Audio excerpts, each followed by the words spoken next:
Where do I go? What will I be? It's who I am. What will they see? Maybe I pray. Yeah. At the end of my days. Yeah. What will they say? What will they say? And coaching's funny. It's like you kind of got to coach every kid a little differently.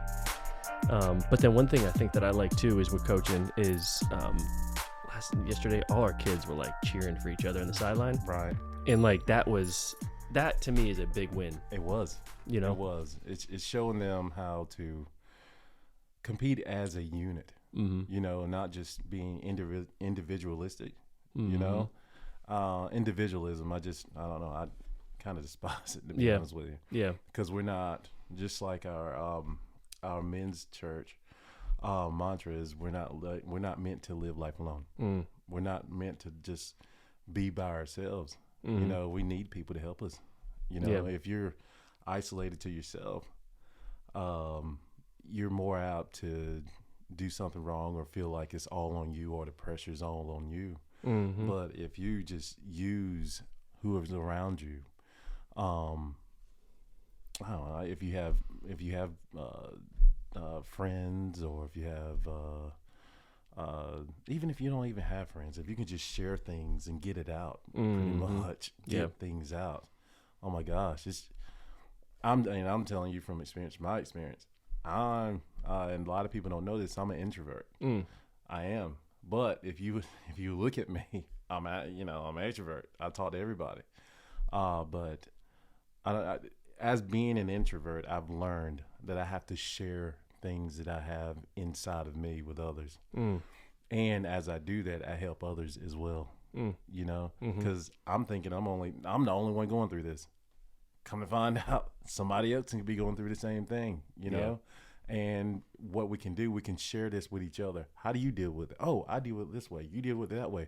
Oh my gosh. Okay. And then before you know it, you got a friend. Yeah. You know what I mean? Yeah.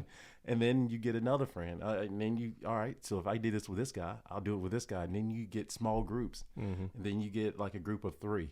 Then it turns into a group of 5.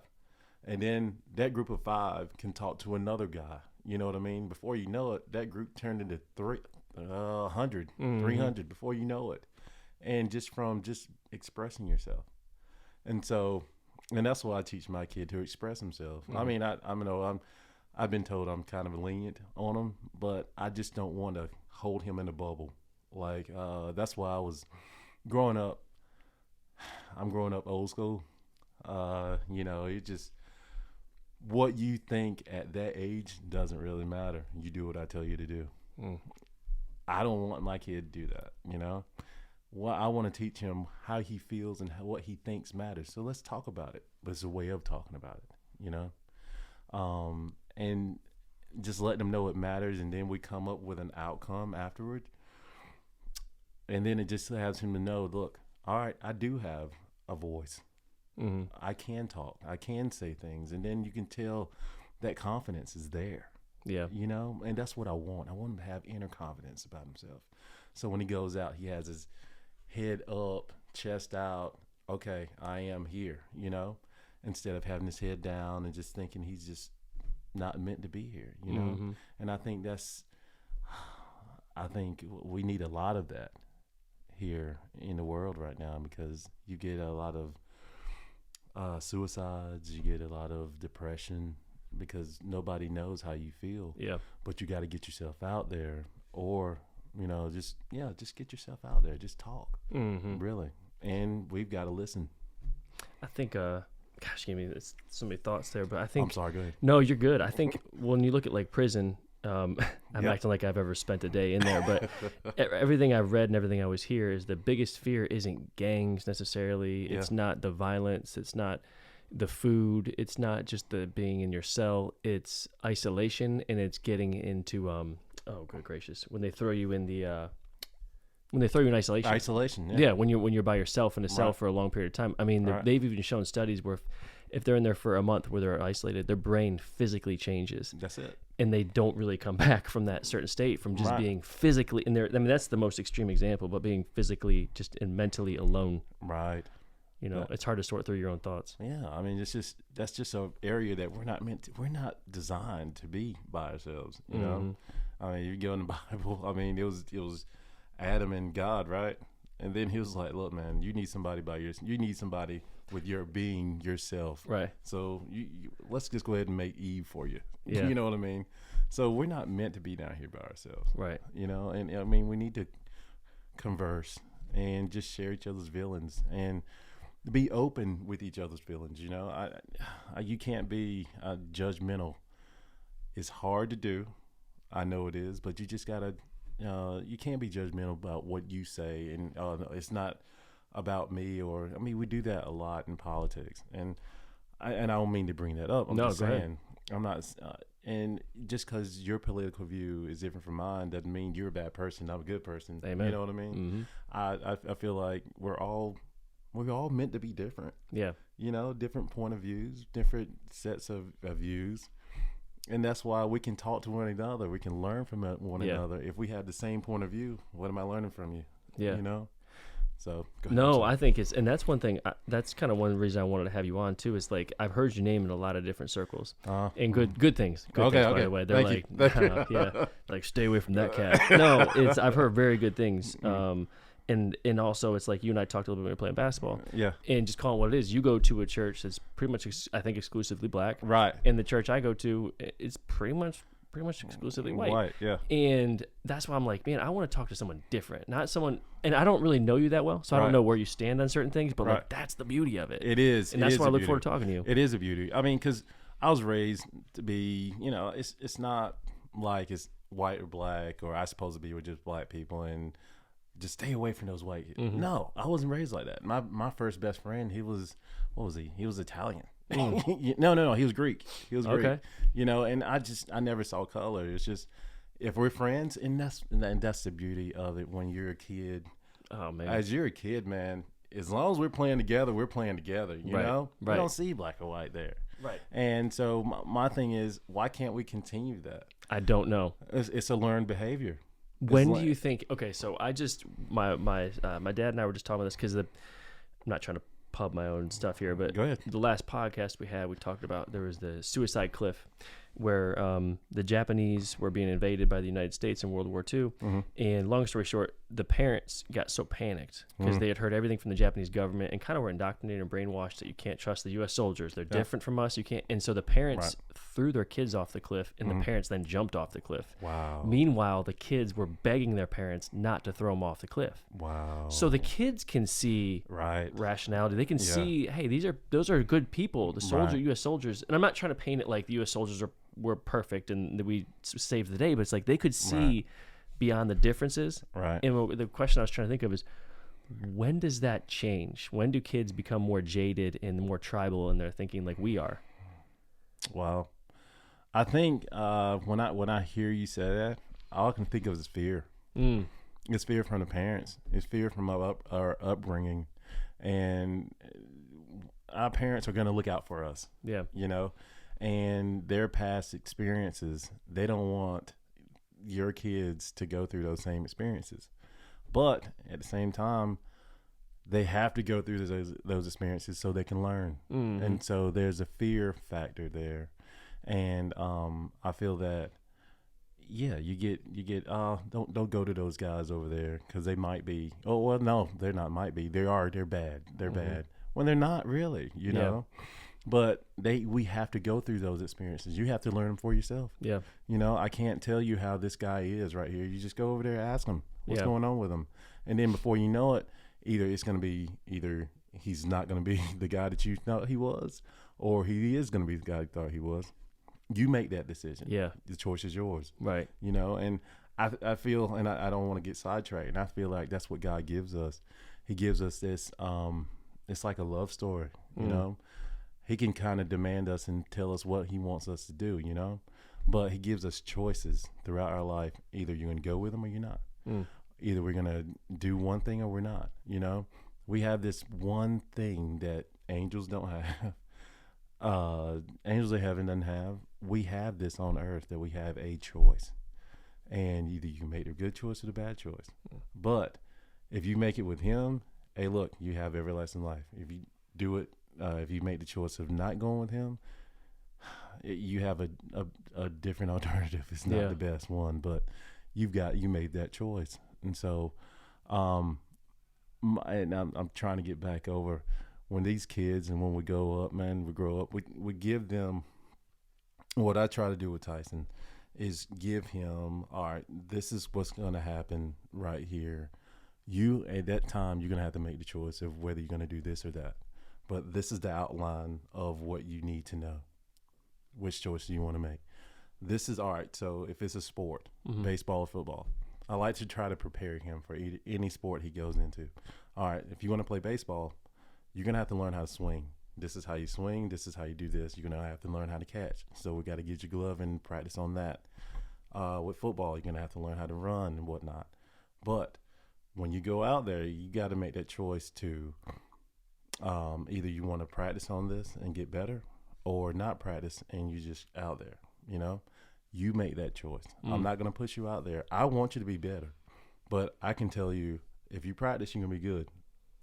Do you want to be a good player or not? Yeah. You know? So, yeah. And I know I've went over and got off, but no, yeah, man. I just want him the best. Just like your kids, anybody's parents, you want your kids to be the best people that they can be and be the best parents. But at the same time, I feel like we're getting our own way, you know? Yeah. And how much do we, because I remember 2 years ago, we played at a different soccer league, whatever. And on our team was a little black boy named Malachi, sweetest kid.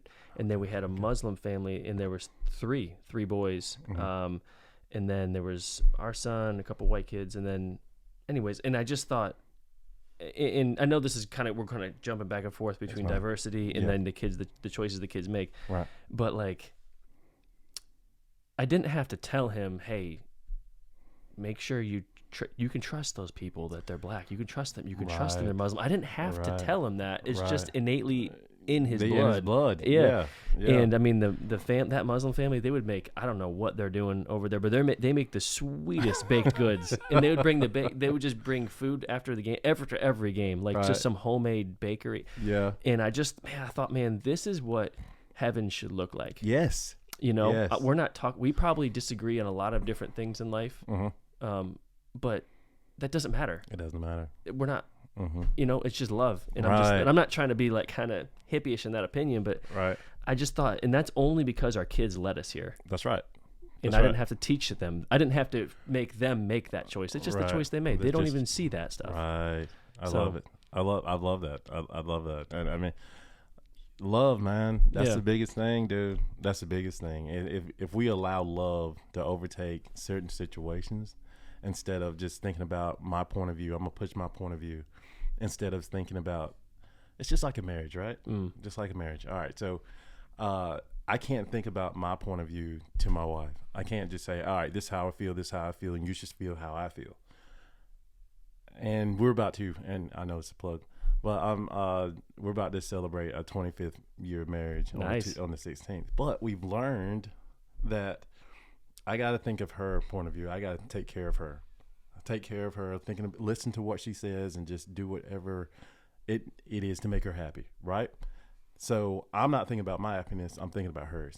Her job is to think about my happiness. And when we do that, then both of us are happy, but we're thinking about each other. You know, instead of being selfish, we're thinking about her. All right, what is she thinking about? All right, she wants this. She likes flowers. All right, I got to give her flowers. If she's saying, and you know how lives are. I mean, they'll say one thing, but everyone will say it again. And you got to just know their tendencies, learn them. Yeah. You know what I mean? And once you learn them and you know them, it's like it's like a machine. It's like going back and forth. You know, I don't have to worry about me because she has my back, you know, and I don't have to worry, and she doesn't have to worry about her because I got her back, you know. And I just feel like that's how it should be with friendship. How it should be with me and you, you know. I should think about, if you're having a conversation, I should listen to your conversation instead of thinking about what I'm going to say afterward. Yeah. You know what I mean? I'm guilty of that. Yeah. Well, I got to think about, listen to you, be in tune with what you're saying. And then if something comes in my head, then I'll listen to your conversation. After that, look, this is how I thought about it. This is what came to my head. This might help you, you know? And then once that bounces off of me, then you think about something. That's how it should be. It should be a give and take. Yeah, right. Man. Yeah.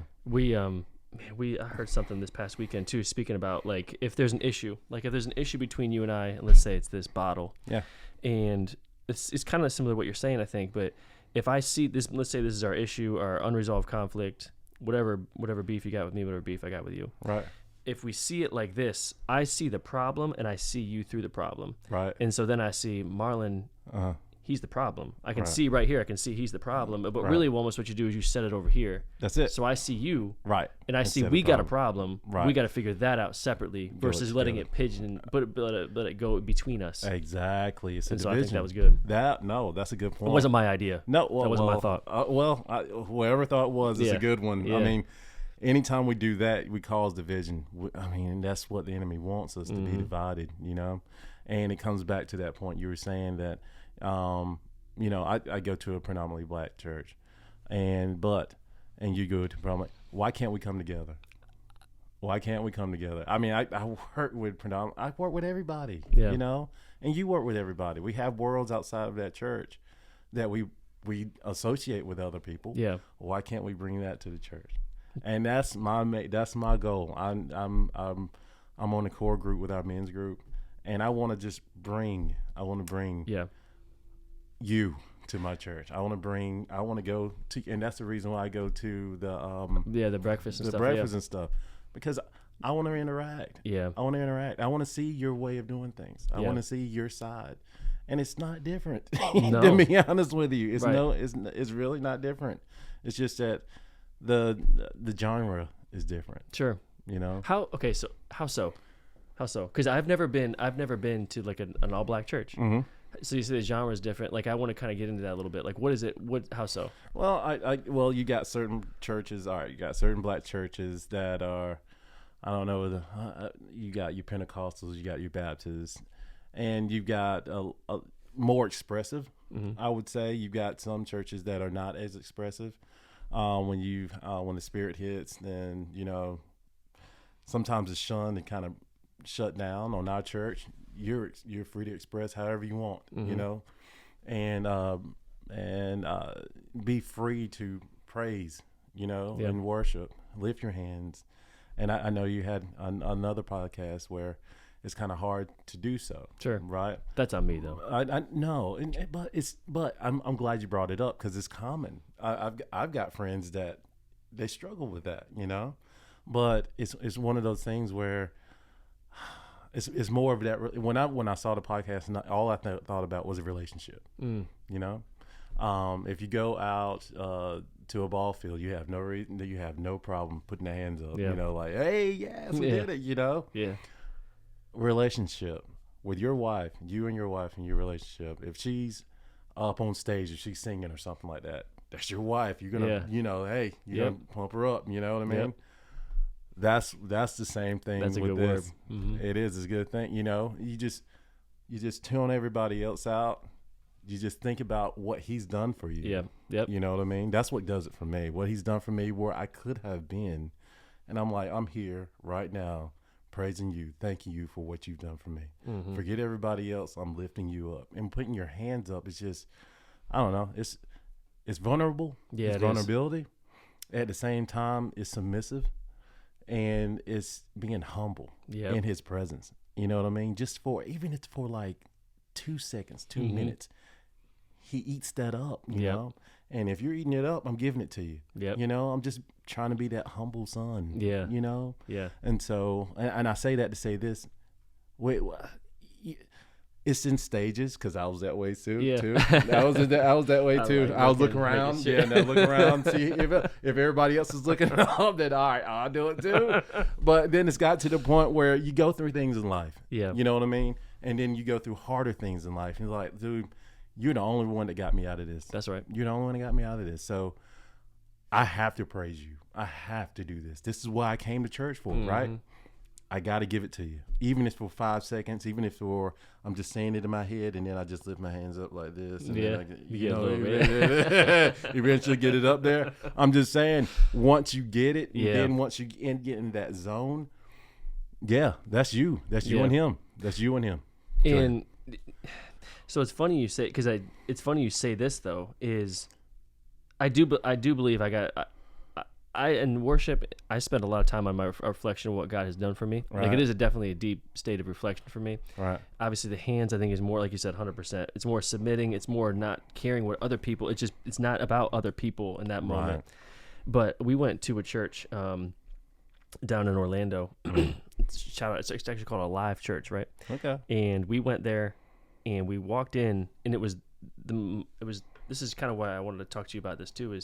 We walked in, we were probably 30% white people in this church. Okay. And so initially, I walk in the doors, and I'm like, "Oh, what did we?" Yeah. You know, but like people see me because I'm only the 30%, Right. and so I can't leave now. No, you know, I you can't. can't And turn not that around. we were going to leave, but Right. it's just I was kind of shocked for a minute. Mhm. But then to see the welcoming, Yep. it was like I talked before the service started. I talked to like 3 of the pastors on the staff, and it wasn't like, "Hey, white guy, let's go talk to him." No, man. It was like just organic, like Yeah, people, man. and They just then gravitate. it was amazing. And then the worship Mhm. was incredible, and I actually did. Pretty sure I did put my hand up in that because it was like just in that it was just amazing. You felt it. Yes, and we walked out of that church, and it was we got back in our car. We're like, what Wow. was that? Yeah. Like just the diverse, like I said, the diversity, Yeah. and that was everything from age to skin color, Latino, black, white. It was just, and I was like, this. I'm looking around. I'm like, there's a guy next to me. There's a younger black guy next to me. My wife is next to me. A couple white people were in front of me, and then older people. And I'm just like, this is what heaven should look like. It is. And That's I'm like, exactly what it is. we probably disagree on a lot of things in life, Right. but there's one thing we do agree on. That's it. And that's what brought us into this building. That's it. That's it. And I'm like, why can't we have that? Why can't we have that most Sunday mornings? Right. It's a process. Mm-hmm. It is a process. It's a process of trust as well. You know, it goes back to what we were talking about before, being groomed, growing up. You know, it's a divide there. You know, and we got to break down that wall. You know? We're slowly doing it now with, you know, out in the society right now, but when it comes to church, it's kind of still there. Yeah. You know, I mean, we say that we feel differently, but we have to show it. Yeah. You know, and I just feel like it's a process. If we start doing stuff, and that's what we're learning. Don't pray. I mean, we can pray about it, but you got to pray with action. You know, make that first step, make the second step, make the third step. Before you know it, you made like 100 steps, 1,000 steps, and with every step, you're making progress. You know. Yeah. And so, it just, yeah, we just have to make progress, man, and just make an effort to do so. Yeah. And I think it's got to be. And look, I'm not saying certain churches need to hire a white person, or hey, we have to hire a black person as the next person. I'm not saying like we have to force it. I know, because that's awkward. Because you'll see sometimes, and this is not directed towards any church whatsoever, but you'll see sometimes on social media, they'll be like, okay, we have a black person talking to a white person. Get a picture, put it on social media, and it feels a little like forced. Yes, it's forced. Yeah. Yeah. And I'm not that's not directed towards anybody, but I'm just like, I've seen it. Yeah, I know exactly what you mean. Yeah, I know exactly what you mean. You want it to be, like you said, organic. Yeah. You know, and I believe once you invite people, once the door is open, and then that's when you get more volunteers. Okay, well, you've got this on this side, and we need volunteers for sound. Oh man, I'm good at sound. Okay, we'll do it together. That's organic, where it's like he wants to do it, we want him to do it. Okay, he's doing it. You know, and so we don't want to force anything. We want to be organic. We want it to be like God would want us to do it. Yeah. He's not making us do it. That's it. We want it to be their choice or our choice, you know? And once the love is in it to do it, it's going to be done perfectly. Right. You know? So it should be steps going into it. As I'm talking, I'm thinking of ways how I can do this. Yeah. You know what I mean? Because, here's an interesting, and I'd love your thought on this too. So I read a book called Reorganized Religion. I think it's right over there. But anyways, it talked about how, so obviously Sunday morning is pretty much the most segregated day of the week for us in this country. But there's black churches, there's white churches, and there's mostly kind of sometimes mixed churches, which are very more on the rare side, but that's where the growth is. But anyways, it talked about black people. Well, this is largely stereotyping, but black people are more likely to go to a white church than white people are to go to a black church. I I've seen that. I felt that, to be honest with you. I don't know how true it is. I can only see it from my perspective, from my lens. I don't know.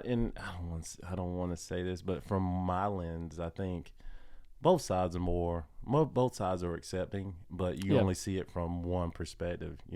I can say that that blacks are more accepting of whites than whites are accepting. I can say that from my lens, but that's not true.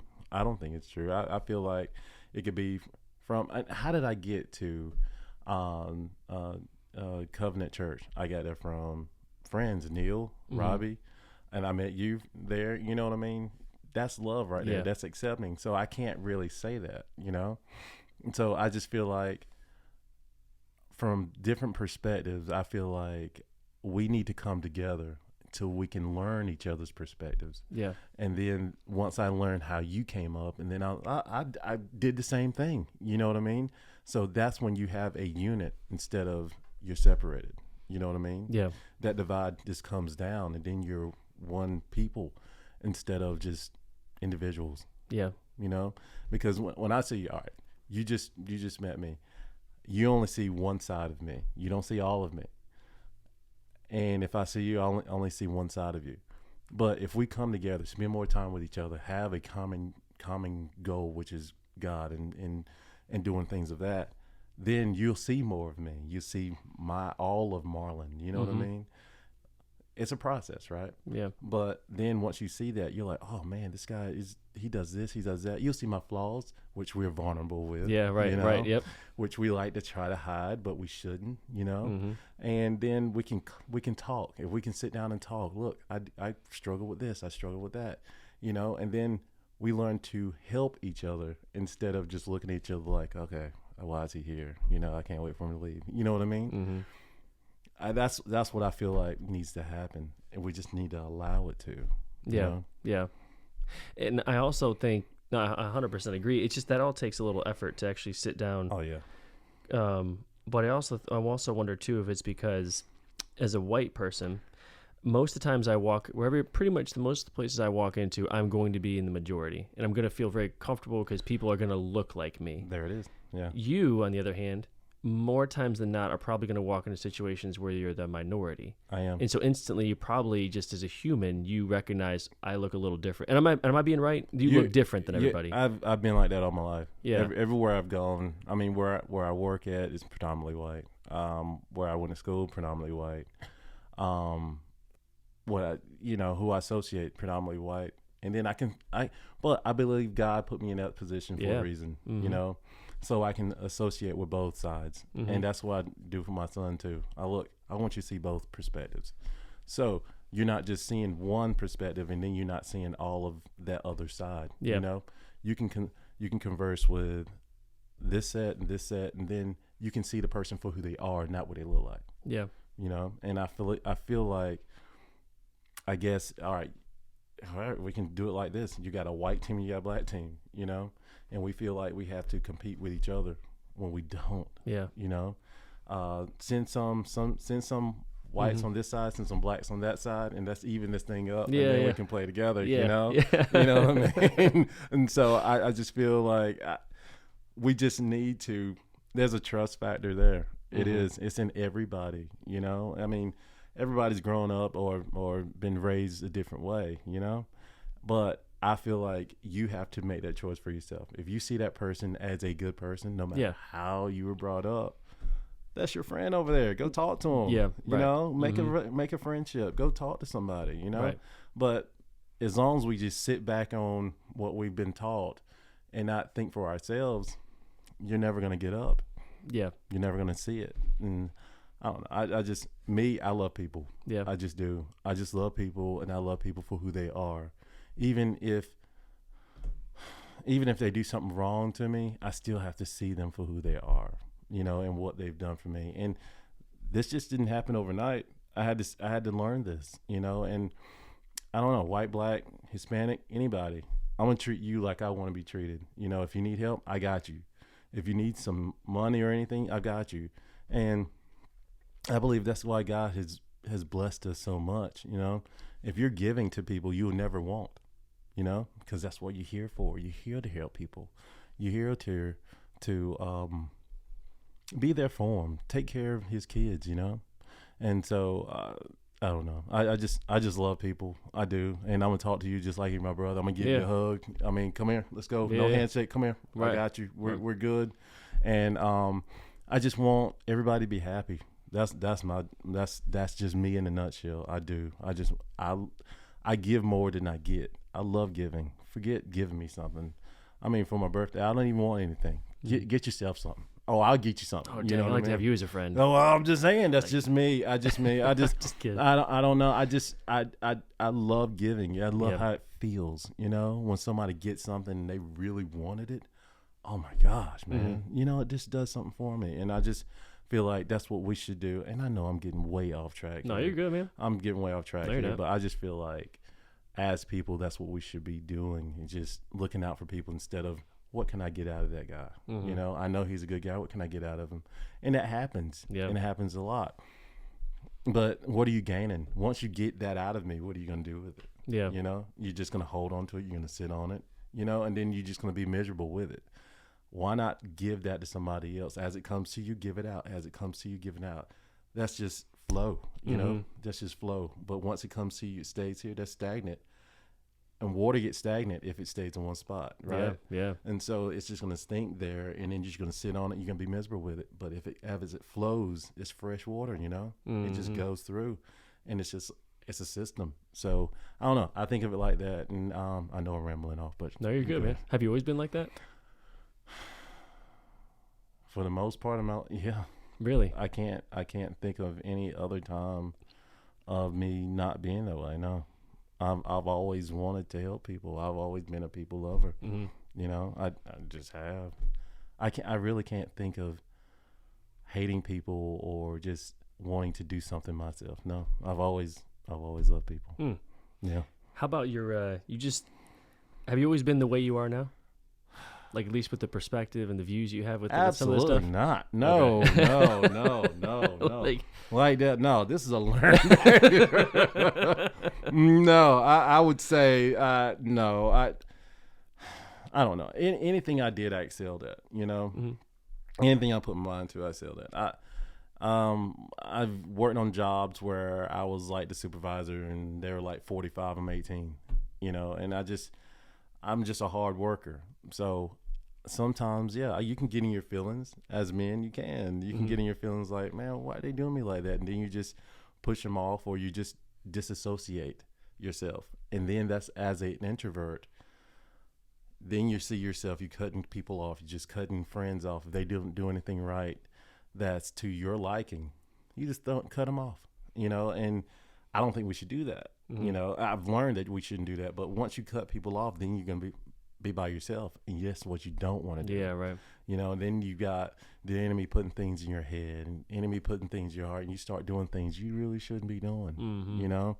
And then you start living a life you shouldn't learn. And then once you, I tell you this is what got me really out. We had a men's retreat at our church. And they told, man, I got invited, I would say, at least 6 times. 6 times. Like, man, I know what's going to happen. I know that it's going to be cliquey. The guys that know each other are going to be with each other, and guys that don't know each other are going to just stand around and just watch. I don't want to be a part of that, to be honest with you. I just don't. I know how men are. I know how people are. I just don't want to do that. And he told me, the guy at church, he told me, look, man, you need to do this. Go. If I need to pay for it, you need to go, because it's going to be something you will never see again. You will never see it. I'm like, all right, I'm going to go. I'm doing this. I'm going for you. I'm going. Man, when I got there, dude, it was just so much love, acceptance. Like, hey, man, how you doing? What's going on? How you doing? I didn't even have, we were rooming with people. I didn't even have a roommate. I didn't even know who I was rooming with. Dang. Yeah. How old were you at the time?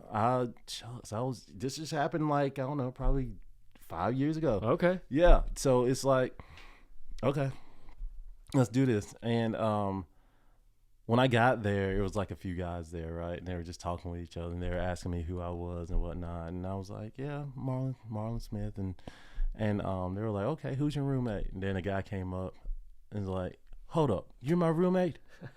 Hey, look, hey, you don't do any drugs or drink or anything, do you? I'm like, and I'm thinking, man, no. Yeah, right. Yeah, here we go. You know? But come to find out, man, we're friends to this day, you know, and we just clicked, and we had the same interests. We had the same view on life. I mean, we had some differences, but we were together, you know what I mean? And I while we were there, I would say all of the men, you could go anywhere and you can talk to anybody. It was no cliques here or there. If you wanted to talk about certain things, people just sat down and we just talked. Mm-hmm. You know, it was, but you had activities you can do. You had golfing. You had, it was on a mountain where they had like different activities you can do, rafting, hiking, you could fishing, whatever. But I remember it was a time right after breakfast, and it was a group of people. We were just sitting there talking after breakfast. And then we had to go out we had appointments where we can go out. If you signed up for activities, you can go out. Nobody left. Yeah. We just sat there and just talked about life, men's life. You know what I mean? Mm-hmm. And what we go through. And we sat there for at least 5 hours. Dang. I believe that, though. 5 hours just talking. Yeah. Just talking. And it was just so much of a release, yeah. you know? And, you know, us as men, look, man, this is my personal stuff. I don't have to put it out there. You know what I mean? This is, when I put this out, you see me. And we don't want people to see us. Mm-hmm. You know what I mean? But you have to be seen so you can be shown. You know what I mean? For sure. So at that time, it just made it easy for people just to, I mean, I'm telling you, it was like wildfire. One person would say something about something, then another person, okay, this is what I've been going through. This one I've been going through. And it was like, I'm telling you, it was like a big forum. Yeah. Of just things that everybody went through, but you can tell they kept it on the inside. Yep. You know? And once it came out, it just lifted. I'm telling you, it lifted.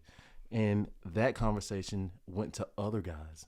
And so we would go out, we would play cards or eat or something like that. You can tell that same guy over here, you can see him talking about it to somebody else over in another corner. And then you have some other guys talking about it. And it was just, I was like, man, I've never seen this before in my life. I mean, as men, we've got so much pride in us. You know what I mean? I've grown up with so much pride that's what you're supposed to be. You just do. You don't say anything. You just deal with it. Suck it up. Yeah, suck it up and deal with it. How? How do you do that? Yeah. I mean, you just go until you crack. You go until you break. Doing this, getting off of you, talking to someone, talk with small groups. I know it's a trust issue, but you've got to put it out there, you know? And once you get it out, you're off. And it's like, man, you're not as tough anymore. Mm-hmm. You know, you don't have to be tough. You know what I mean? You can just be a man and still be transparent. Yep. You know? And so I love the fact that we got there. And then going back to our different differences. I mean, there's a white guy. I love him. And I know I can't say his name, but he was watching and saw us. He was there for another event, and he saw how we interacted, right?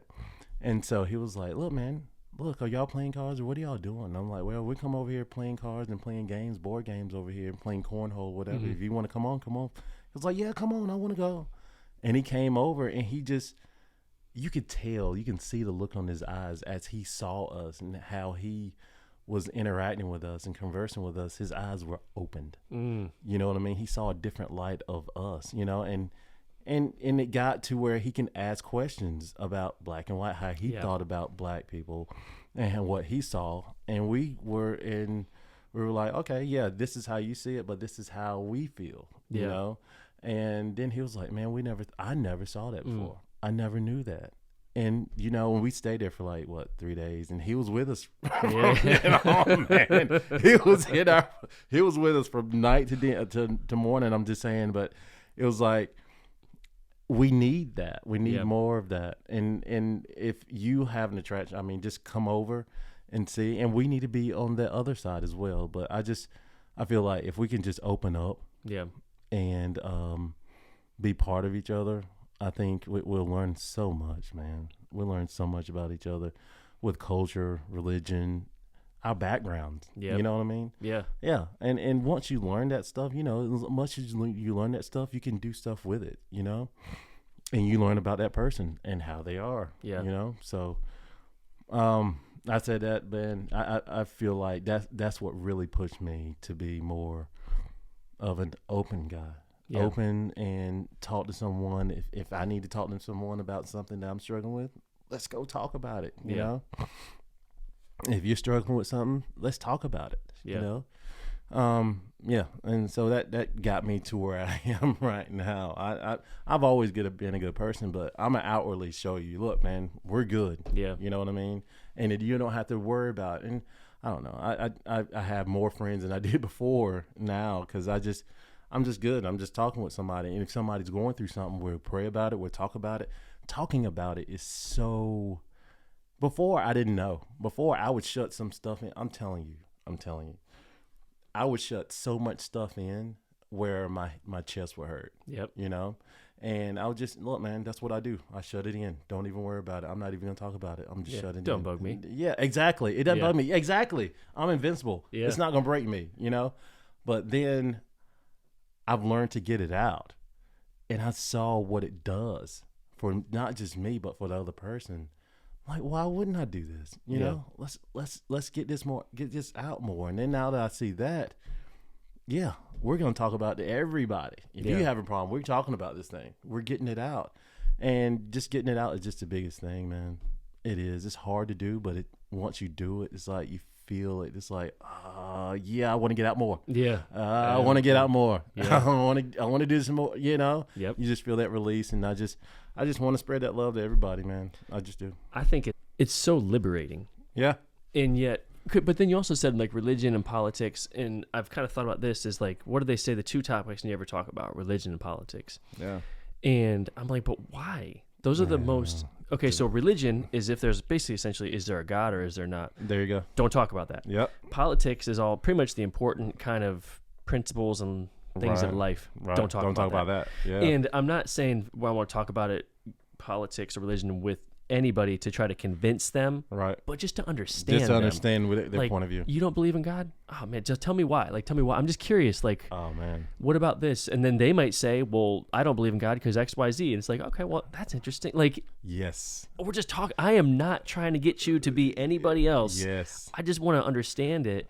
Right. And if you take out religion, you take out politics. And again, when I say politics, I'm not talking about a Republican agenda or a Democratic agenda. I'm just talking about just how do we deal with the poor? How do we deal with skin color differences and racial differences and all these different things? I'm not talking about like who are you voting for in politics, but we're trained very early not to talk about those things. Yep. And then I think when you train yourself not to talk about religion or politics, it's then the next one is don't talk about personal stuff either. Yeah. And then so if I'm not going to talk about, addictions, if I'm not going to talk about my drinking, if I'm not going to talk about my mistakes I've made in my life, right? Okay, those three things are off the table now. then you're pretty much left with, how about that game last night? Yeah, exactly. Exactly. That's exactly how it is. And it's stupid. You have nothing to talk about. Yeah, you have plenty to talk about. You just don't want to touch it. Yeah. It's there. It's like the elephant in the room. You just don't want to touch it. You don't want to feel it. But I like your approach. You just ask questions. Yeah. Yeah, and that's what I've learned to do. Just ask questions like, how do you feel about this? Yeah. And it could be, all right, so I've gone I like to be funny. But I'm doing it as a joke at the same time. All right, so and I'll bring this up. I know it's controversial, but I got to do it anyway. Amen. All right, so Confederate flag. Yeah. There are different perspectives on that thing. Okay. And I see it. I saw it. Look, I'll tell you this.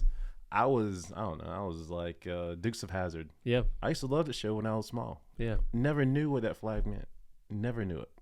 And so I'm young. I'm like, all right, I'm watching it for the car, dude. I'm watching it for the car. I'm just waiting for that thing to just jump, But as I got older, you get that learned behavior. Yeah. You get those different aspects of what it was, the meanings, different meanings for it.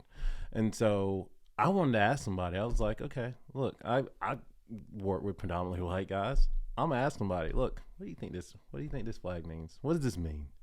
What's the outcome by this? What is it? And I get different ones.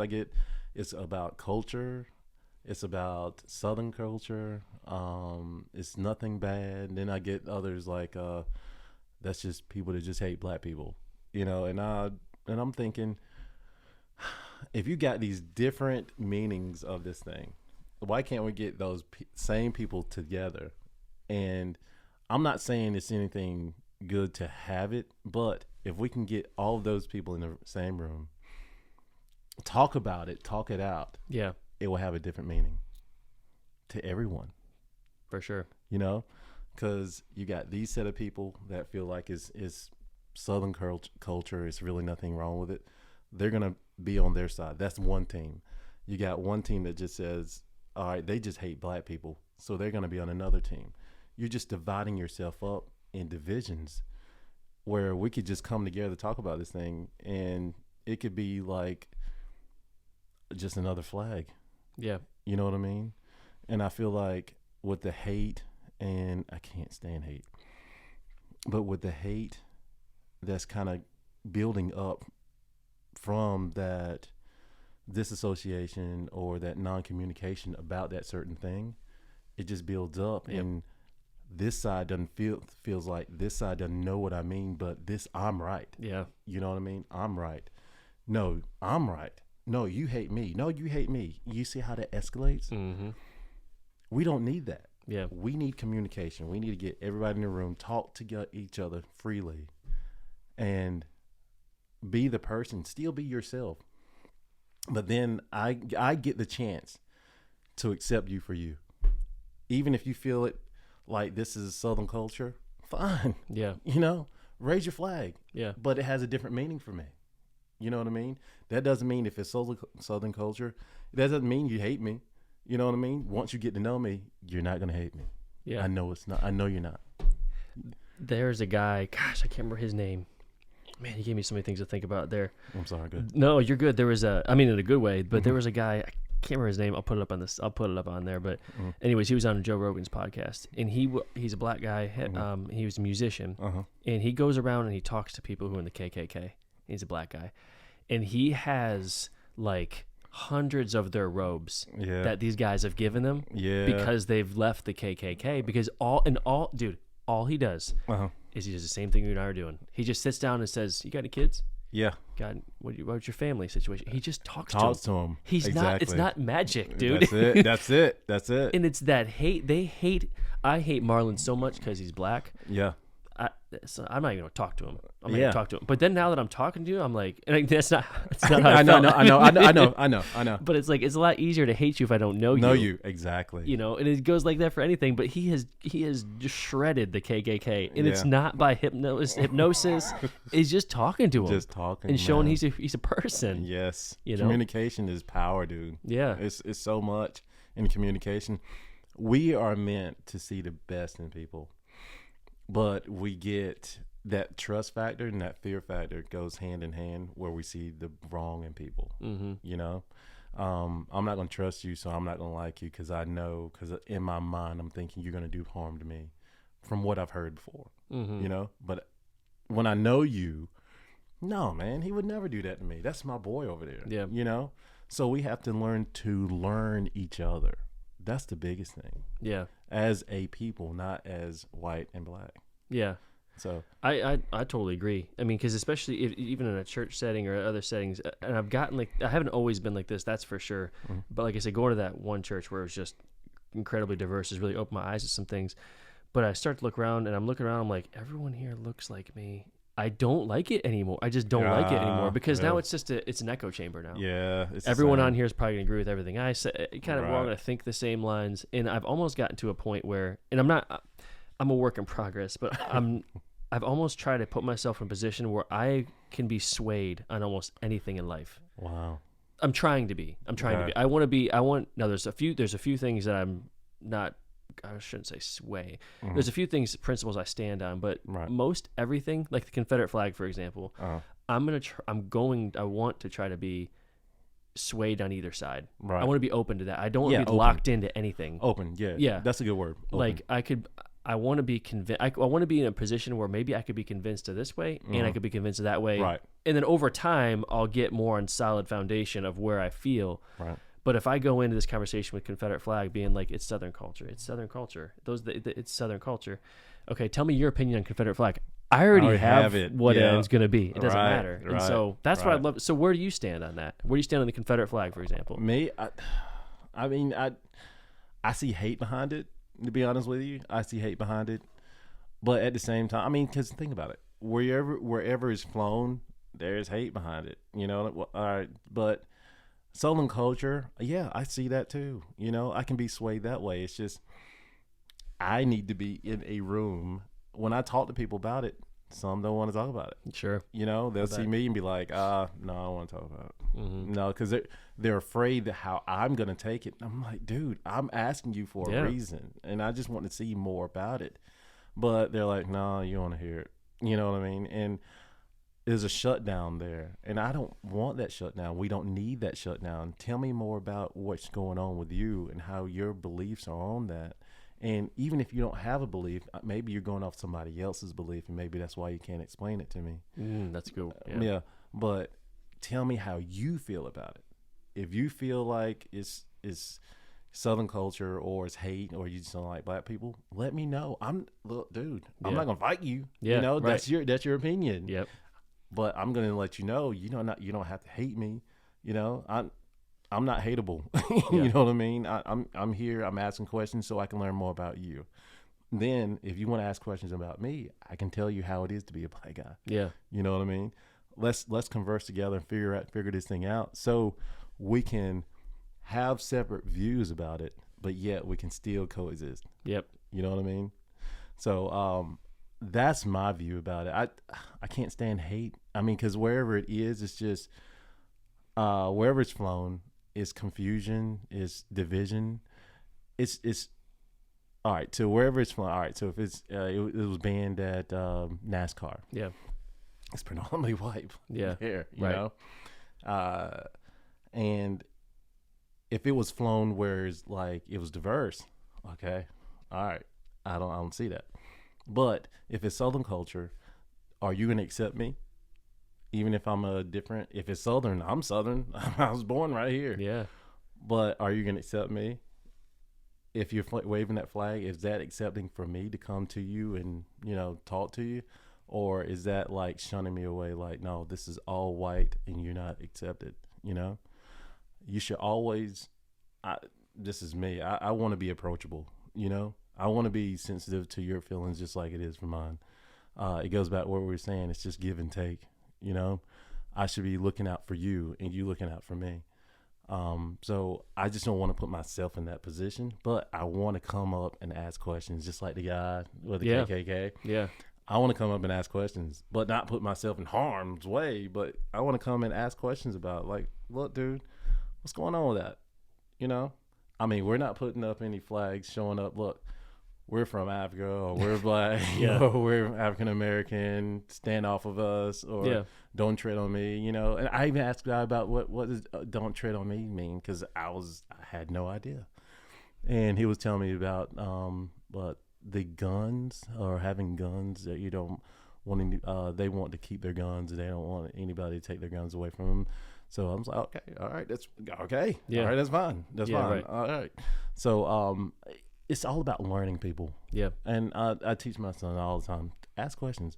Always ask questions. Ask the right questions. You can never ask too many questions. I couldn't agree more. When you ask questions, you're learning, you know? Even if you feel like it's a dumb question, figure it out anyway. Yep. That way it'll confirm what you're thinking. That's right. You know?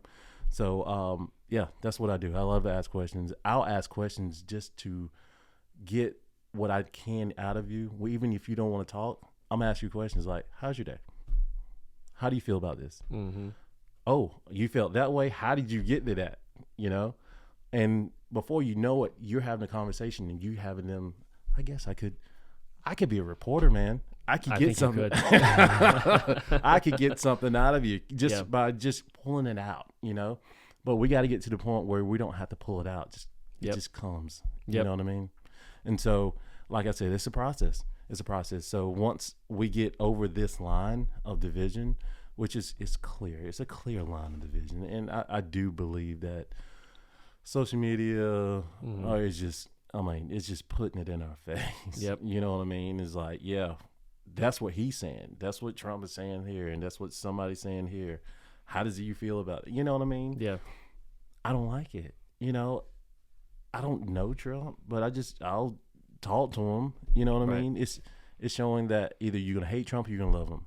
You know what I mean? I'm just giving him an example. I'm just using him an example. No, I got you. You're going to hate him or love him. I don't think that's fair to him. I don't think that's fair to us. You know? I don't think we have that choice, but I don't think you should put it that way. I just feel like everybody has a right to know each other for who they are and to be yourself. That's the thing. That's what I want everybody to be. Be yourself. You don't have to be anybody else. Be yourself, but I should accept you for you. And that's when it boils down to, if you hate me for a reason, hate me for the reason that I did something to you, not because of what I look like, you know? Yeah. And I think that'll boil that down, and then you won't have that, what's that word? You don't have that there, or that stigmatism, or that thing there showing that because you don't know me, you don't like me. Mm-hmm. Yeah. Yeah. And it's interesting though, because I think I take like, it also doesn't mean I don't feel like I'm not going to be affirming of everything. Right.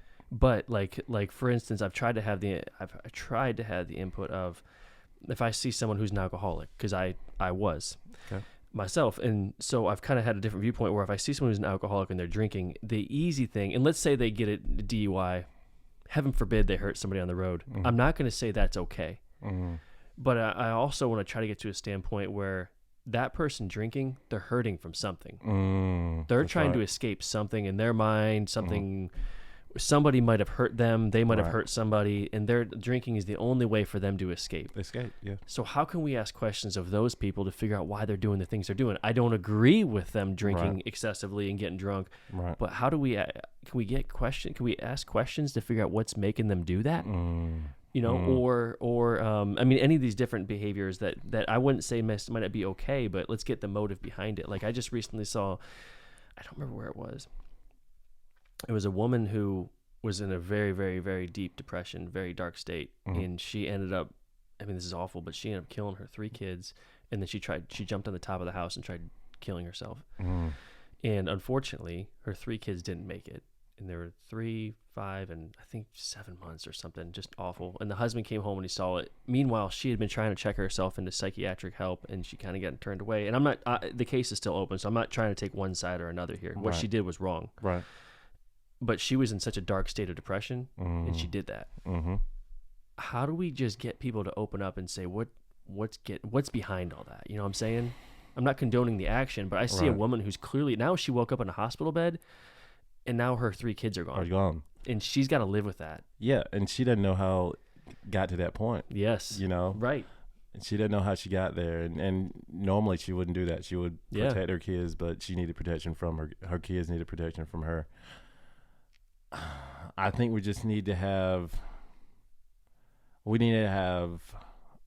how should I say this? We need to have certain, I guess, entities for people to go and be open to talk, but at the same time, that person has to be willing to say it. Yeah. You know, getting somebody to this place is hard.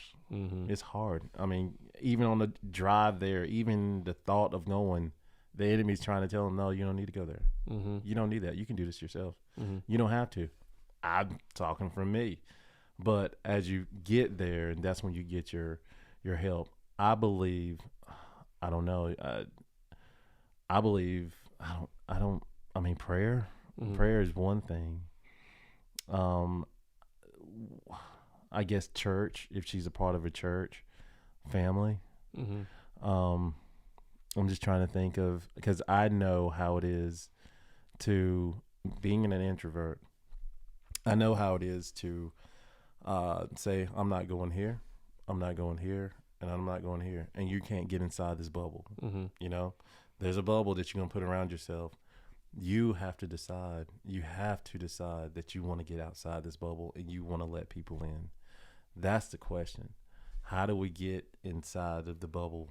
And I guess, I mean, there will be certain characteristics that she will have. It goes with the husband that, she's in this state of depression. Maybe a doctor. Yeah. Maybe a doctor that she's going to see. Look, I'm prescribing you. Before you get these meds, you have to go talk to this person. Mm-hmm. And then before you do this, you have to get past these stages before I can give you medicine. Then it's going to be, then they have to do it. You know what I mean? If they want that help, I guess it's starting there. And then I don't know. I could say you can have people come to her, but I know sometimes it's just not going to happen. Yeah. If anything, that could be deterrent. Hey, I don't need you. Don't come in my area. Yeah. You know what I mean? Let me come to you. Don't come to my area.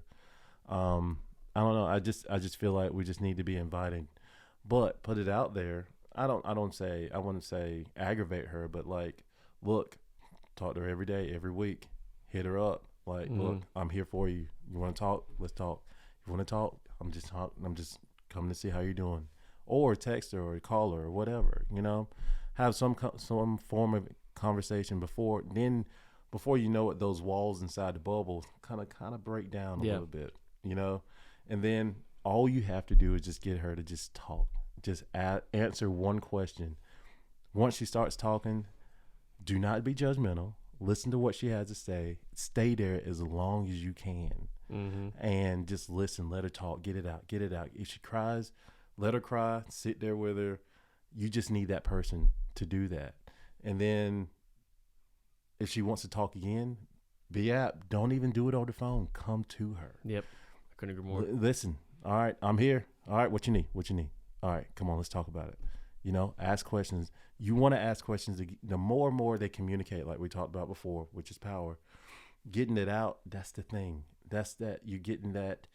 You're hearing what you're saying, but yet at that same time, you get them to say positive stuff about themselves. They start to hear it, and they start believing that positive stuff about themselves and what God can do for them and whatnot. And they start believing that, like, okay, all right, I'm going to try this. And then once they say they're going to try something, all right, let's do this. And you do it with them. Mm-hmm. That's the thing. Don't send them out, man, because they're not going to go. Right. They're not. I'm telling you. But if you go with them and you be with them, and then before you know it, they're doing it by themselves. And then it's just like a baby, you know? You have a baby there that you're trying to get out of this state and put them in another state so they can stand by themselves. And just that is what I would do. That is what I would do. But my heart goes out to people like that, but we need to listen and hear what the problem is and attack it like it's you, and I feel like it's a lot of that not going on where, all right, they're dealing with that. They'll deal with it. And before you know it, they're not here anymore. Yep. Like, how did they get to that point? Right. Because we didn't listen the first time. Yep. Ah, man, that's powerful stuff. Yeah. I mean, and if you think about it, think about what's taken off, what industries have taken off since COVID. Alcoholism has shot through the roof. Drug addiction has shot through the roof. Divorce has shot through the roof. And therapy has shot through the roof. Yeah. It's hard to find a therapist in town. Yeah, it just is. It is. And you're talking 2-3 months wait if you can find somebody. Yep. And what does the therapist do? All they do is ask questions and listen. That's all they do. They're glorified. They're just glorified people that just talk. Yeah. Or listen. That's it. And I'm not trying to take anything away from them, but they're good. I mean, they're good. They're trained, but they're trained in cognitive behavior therapy and CBT. All they do. Marlon, you're anxious? Why are you anxious? Exactly. I'm anxious because I'm just not sure what's going to happen today. Well, what do you think might happen today? Right. I might.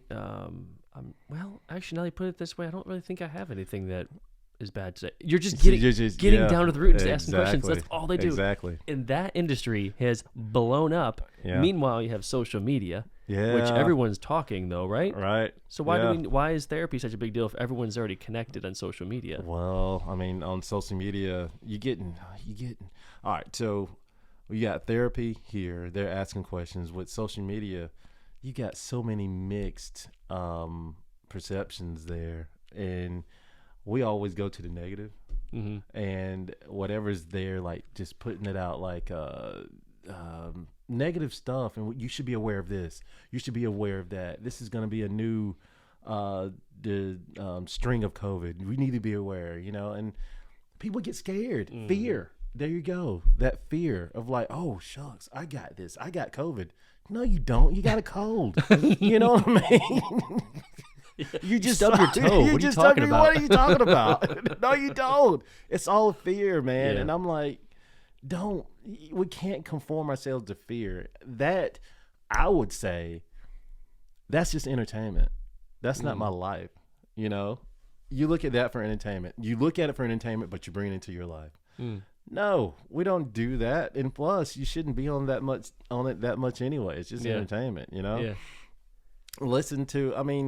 That's why you have a relationship with God, because God will give you the things that he'll give you an ear to hear the things that he wants to tell you. You know, he will guide you to, all right, I shouldn't listen to this. I should listen to this, or I listen to this guy, or I should listen to this guy. But you have to have that relationship though. And I'm speaking to those that don't have a relationship. If you don't have a relationship with God, it's easy, but it's hard at the same time. It's going back to what you were you were brought up to do, right? I'm used to thinking and doing what I want to do, but this is not God's way. So is a process there. So we have a choice. Are we going to do our way or God's way? So if you want to bring God into it, so I'm going to talk to God just like I'm talking to you. And I think there's just this big misconception on how to be a Christian. It is that we should be holier than thou, for one. We should tell people, no, you're doing it wrong. You shouldn't do this. You shouldn't do that. If anything, you should be accepting of anybody that's doing something wrong. Share with them how you did something wrong, so they can come and figure things out for themselves. You know. And another thing is prayer. Prayer is not this like big theological words and all of this. Prayer is just like we're talking right now. God, man, look. I mean, I've even called God, dude. Hey, look, dude, dude, you got to help me with this, man. You got to come down, man, because this is on my mind. I don't know what to do with this. Help me, man. Can you please help me? By that day, somebody called me. Yeah. Somebody called me. Look, man, what's going on? I got a feeling that something's going on with you. Come on, let's talk about it. Yeah. Boom. Just like that. Just like that. Somebody come your way. But you have to be accepting of it, and you got to hear it with your own ears. You got to know, all right, this is God doing this for me. You know, they're not coming to hurt me. They're coming to hear me. But a lot of times we kind of shun away what God's coming to help us with. They're like, no, they're coming to just hear what I got to say. They're coming to be nosy, or talk about my stuff. They want to hear what I got to say, and then they'll feel better about themselves. Yeah, they feel about themselves. Yeah, exactly. But we have to trust the process. You know, with everything, you got to trust the process. If you're going to be in the process, trust it. Each step you make, you just going back to that the therapy deal. You know, when you ask questions, I ask you, what's going on with you? How are you coming? How are you getting to this point? How are you feeling today? How did you feel yesterday? And then you're trusting me because you're telling me stuff, right? You don't even know me. You don't know my background or anything. You just know my title as psychiatrist, psychologist, and you're trusting that title. Yes. Yeah. You're not trusting me. You're trusting that title. Right. Why can't we put that same trust in God? That's good. Oh, why not? Right. Or why not? You trusting that title. Why can't you trust that title? Right. You know? That's good. It is. I'm just saying, give them that. If we would just listen, because it's there. That voice is there. Holy Spirit is always with us. We just have to listen to him instead of our way of doing things. Think of it that way. And as we continue to just do things of God, it's going to be second nature. It is. It's going to be like, I know I shouldn't be doing this, but I'm going to do it anyway. Yeah. You know? Yeah, I've done that. Yeah. So you know it's right, but you know, you're just going to do it anyway. But if we start doing things, all right, I know I shouldn't do this because I know this is going to be the outcome. I'm not even going to try it. And you keep on doing that and going that way, you feel better about yourself. You know you're going with God's guidance, and you're being more of an example for him, and then he's going to trust you. And I'm telling you, he's told me this. He's going to trust you to help other people. Yep. He's going to trust you to put you out there. Okay, well, you've gotten over this hurdle, so I can trust you. You trust me, I trust you. All right, I need you to help this guy. That's it. I got you in this position. I've got you in this position. Okay. All right, keep on going that way.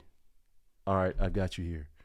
But we all started from here to get to there. We didn't do it all in one day. You know what I mean? It's the water. Yeah. It's the water analogy you used earlier. Yeah.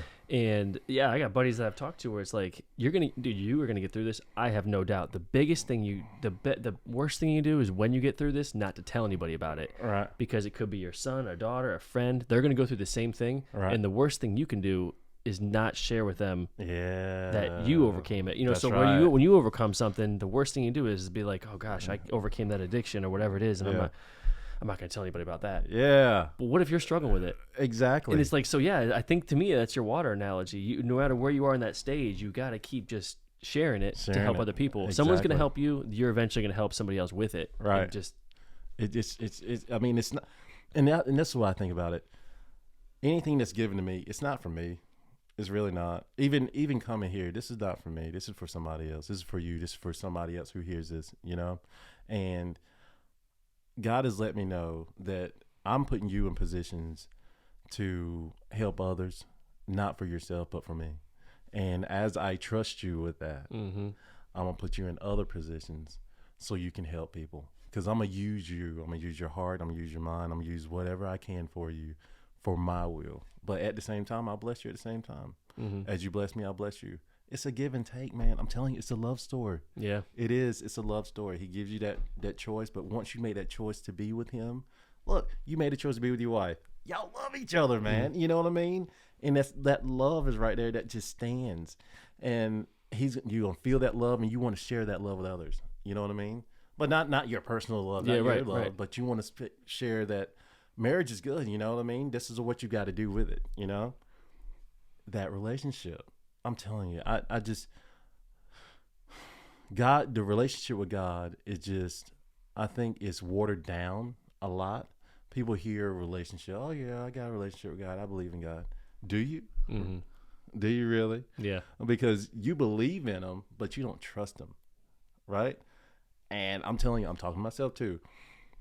If we can just trust God's process, just trust his process, trust what he does, he's going to help not just you, but everybody around you.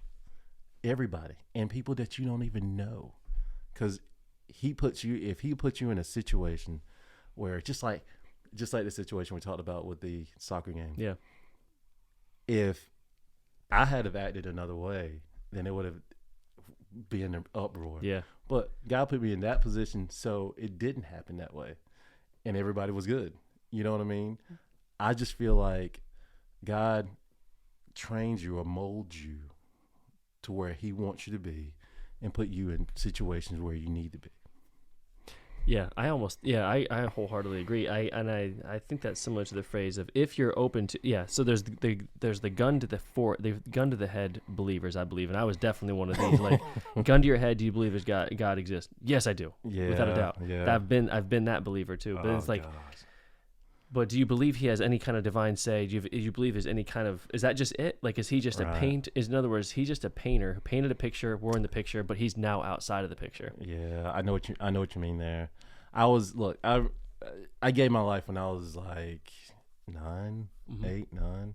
I started believing God then.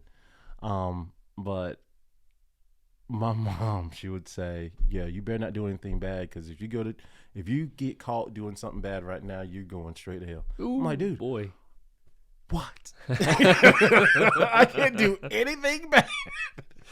Dang. What? So sometimes I roll the dice, and I'll do something bad or something like that, and then I'm like, oh, I gotta repent. I gotta do that. That's that shotgun deal. Yeah. But as I got older, I've learned that Jesus already died on the cross for our sins. We have to believe that. we have to repent, of course. We have to repent. And we have to go with God. But, of course, we're of this flesh, man. We're going to make mistakes every day. Every day. But we just have to stay on that God with him. That's being a Christian, you know? Being a Christian is believing in God and going with him. Even if you go off, he's still going to love you. I mean, he's going to send people out your way to get you back. He wants to get you back. What is that in the Bible? He's not going to let out of 99 out of 100 lamb sheep, he's going to go get the other sheep. You know, he's going to get that one because he loves that one just as much as he loved the other 99. You know. Yeah. But again, it comes back to your choice. If you go too far off and you go off a cliff and you kill yourself, he can't do anything about that. Mm-hmm. Your life is gone. Yeah. You know? But if you can allow yourself to come on, get back, listen, do what you're supposed to, get back in line with him, alignment. Yeah. That's the big thing that we're talking about at church right now with men, alignment. If you stay in alignment with God, there's nothing you can't do.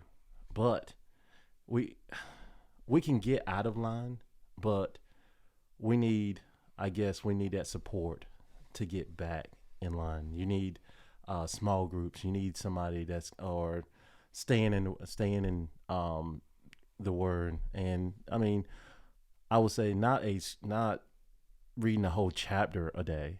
Read a scripture a day. Mm-hmm. Start off with that. But at least you're keeping your mind on him. That's the biggest thing. Keeping your mind on him, and that's staying aligned. And that's where that trust comes in for him to you. Like, all right, I trust you. You're staying with me. You're staying under my shield. Then I want you to go, hey, look, and I'll give you an example. I was supposed to, in my head, the Holy Spirit told me to go tell somebody, random guy. Or he told me to give them like money, right? I was like, no. I got it. No, I'm good. They're all right. Oh, it was an older lady. And she was, all right. This is it. All right. So I was, I travel I'm an outside salesman and I travel. And so this was during Christmas time, not last year, but the year before that. And we got Tyson a Nintendo Switch, but we needed controls for it. So my wife's like, you need to go by Walmart while you're in, where was I? Raleigh or somewhere, Raleigh or Wilson. And I was like, all right, I get it while I'm out. So I went to Walmart, found the controllers, and then there was a lady in front of me, and she was paying for minutes on her phone or something like that. And so Holy Spirit was like, pay for her stuff. I was like, well, okay. This lady knows me from nobody. Yeah. And sometimes I get this conception that, I'm 6'2", black. Sometimes doing that, somebody might think, I'm trying to take them or think negative of that, mm-hmm. Sometimes I have to be aware of that. But at that time, I'm like, all right, I'll do it. And then it was time for her to get ringed up, and I was like, no, I'm going to go ahead and take care of this for her. And I asked her, is it okay if I take care of this for you? And she's like, you don't have to do that. I got it. And you can tell she was kind of pinching pennies, and she was looking for stuff. I was like, no, man, I got this. Don't worry about it. And the lady ringing me up, she was like, that's good. And then she was trying to hurry up and get it. And the lady afterwards, she started, you can tell kind of welling up in her eyes, and she almost started to cry. And she gave me a hug. She didn't know me from anybody. Right. And she was like, you must be an angel. I'm like, no. You should have heard what I was listening to on the way here. Yeah, I know, right? And I was like, no, I'm not kind of far from it. But no, I'm just you just thank God for this. This is not me. This is mm-hmm. God. And you just thank him for that. And she gave me a hug, and she was like, thank you. And she was like, do I know you? I was like, no, but just thank God for it. And then from then on, I was like, God just used me, and I was just hearing what he had to say. And I believe the Holy Spirit tells us to do stuff like that, but we kind of just shun it to the side. Yeah. And it's like, no, I'm not going to do that. Not this time. No, not this time. And it never comes up, mm-hmm. And before you know it, you don't hear it anymore. you know? And it's like, uh-oh, did I do something wrong? Then you second guess it, and then they're gone. Yeah. And you can't do it anymore, you know? And it's like, I should have been obedient. And God, bless me with the opportunity to do it again. And I just feel we should listen to hear. All right, this is my thing. Listen to hear what he has to say. See what I don't see. Let my eyes see what you have us to do. And in my mouth, be in my mouth as I talk to people about you, so they can be accepting of what you are. Because God is just love, man. There's no hate. There's no nothing. And I just feel like people get this big misconception as being a Christian is hard. It's not hard to be a Christian. It really isn't. It really isn't. Because is it hard? Is it any easier drinking and being in the bars and just being attached? And I'm not saying being in bars is bad, but I'm just saying being detached of God, is that any easier than being attached to him? No. Doing your own way and doing his way it's not much harder, but you get more benefits by doing the right thing. You know what I mean? Or doing it that way. And so I don't know. I guess, like I said before, it's just a process of thinking, of your perception. I love to say that. Your perception is different from others. I mean, because your perception of how you see things and my perception of how I see things could be different. It's how you go about it. If my perception is this is the way I should go, you're going to go that way. Yeah, right. Yeah. And if your perception is, no, I shouldn't go that way. I'm going to do this, this, and this. That's how you're going to go. But if we listen to what God tells us to do in his guidance, he's going to show me that way. It's up to us to make that choice to do it. Yeah, I do think it gets harder when you become a Christian to a certain extent, if you want to be popular. Ooh. But you don't follow God, you don't have a relationship with God, and you want to be popular, that's going to be pretty hard. Yeah. If you don't care about popularity and you become a Christian, that will probably be a little bit easier. You know what I mean? I see. So I think sometimes, depending on what your framework is, depending on what's important to you, like if notoriety and having followers and this and that, if that's important to you, it's going to be really hard to be a Christian, I think. It is. Potentially. Well, yeah, in a way. It's more of how you feel about yourself. I would say this. All right. So if and like you were saying, if you feel like I'm popular for being me, it's not going to be hard. Sure. If I'm popular because I'm doing this and what everybody else is doing, then of course it is. Yeah. But who are you conforming to? Who are you really?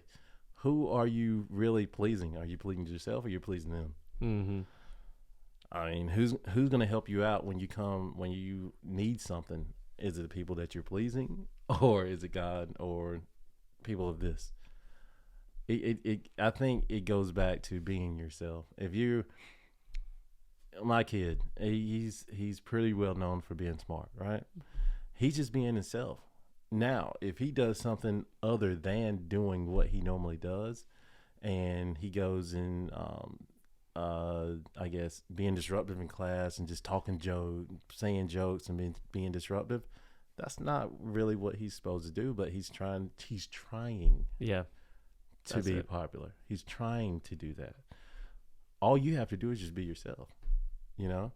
And if you just be yourself, you control you. It's going to be much easier. So that's why I say it's not much harder really, but yes, I'm a firm believer of you want people to accept you for you. You want people to accept you, even if you're a nerd or if you're a jock, you're an athlete, even if you're, neither one of those things and you're just regular. You want people to accept you for you, because once you start trying to be somebody else, you're not going to be in yourself. You're not really being true to yourself. You're deceiving yourself if you do that. How would you say that if someone, you made me think, how would you say that if I'm partying or if I'm doing drugs or if I'm doing this and I just say, hey man, I'm just doing me. I'm just doing me. How do you say that? How do you counter that then? Man, I'm gonna ask a bunch of questions. That's just me. That's just me. Oh, really? That's really just you? Yeah. Okay. All right. So how did you get to this point from birth? Did you come into just doing this? When did you start doing this? Mm-hmm. When does it feel good afterwards? Then you did. I mean, I'll ask a bunch of questions to get it all out. And then once you ask me those questions, I'm mentally dropping these notes in my head. Then that's when I will just drop it down. All right, so you got to this, to that. What if you did this? Would that be any different from that? If you were just yourself, how you were in school or whatever, if you did this, this, and this, would that be any different? How would you do if you did this? And before you know it, I got them being them and separating what they did. What they do is not them. You know what I mean? Yeah.